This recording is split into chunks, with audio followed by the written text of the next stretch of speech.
ఎక్కడుంది ఈ రాష్ట్రంలో?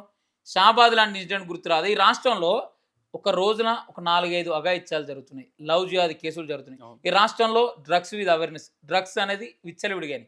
ఈయననే చెప్తుండు. ప్రభుత్వ స్కూళ్ళల్లో లేకపోతే పెద్ద పెద్ద ఇంజినీరింగ్ కాలేజ్‌లలో డైరెక్ట్ డ్రగ్స్ కొడుతున్నారు. డ్రగ్స్ అమ్ముతుర్రు, డ్రగ్స్ తాగుతుర్రు. అంటే నువ్వేం చెప్తున్నావు ఈ రాష్ట్రంలో? ఏది law and order? Law and order అంటే విద్యార్థి నాయకుల మీద కేసు పెట్టడానికి ఉంటదా? విద్యార్థులను అక్రమంగా హింసించడానికి ఉంటదా? నిరుద్యోగుల మీద కేసు పెట్టడానికి ఉంటదా? నిరుద్యోగం కొట్టడానికి ఉంటదా? అంటే ప్రశ్నించేటోళ్ళ మీదనేమో లా అండ్ ఆర్డర్ ఉంటది. ఈ రాష్ట్రంలో డ్రగ్స్ మీద లా అండ్ ఆర్డర్ ఉండదు. డ్రగ్స్ అమ్మటం మీద లా అండ్ ఆర్డర్ ఉండదు. అఘాయిత్యాలు చేసేటోని మీద లా అండ్ ఆర్డర్ ఉండదు. లవ్ జిహాదీ కేసులు చేసేటోని మీద లా అండ్ ఆర్డర్ ఉండదు. ఈ రాష్ట్రంలో దేని మీద ఉంటది? ఎవడైతే ప్రశ్నిస్తాడో, ఎవడైతే ప్రభుత్వాన్ని విమర్శిస్తాడో, ప్రభుత్వం నుండి మాకు రావాల్సిన హక్కుల గురించి కొట్లాడుతాడో వాని మీద లా అండ్ ఆర్డర్ ఉండి వాని మీద కేసులు పెడుతుంది, అక్రమ కేసులు అరే నీ కేసులకు లాఠీ చార్జ్‌లకు భయపడే కార్యకర్త విద్యార్థి పరిషత్ కార్యకర్త కాదు. నీ యొక్క అధికారం ఎప్పటికి శాశ్వతం కాదు. నువ్వు ఉంటావు కావచ్చు 2 సంవత్సరాలు. 2 సంవత్సరాల తర్వాత ఈ యొక్క 2 సంవత్సరాలలో నువ్వు ఉండాలంటే కూడా ప్రతి క్షణం అణువణువు నువ్వు భయపడే రోజులు ఇస్తాం మేము.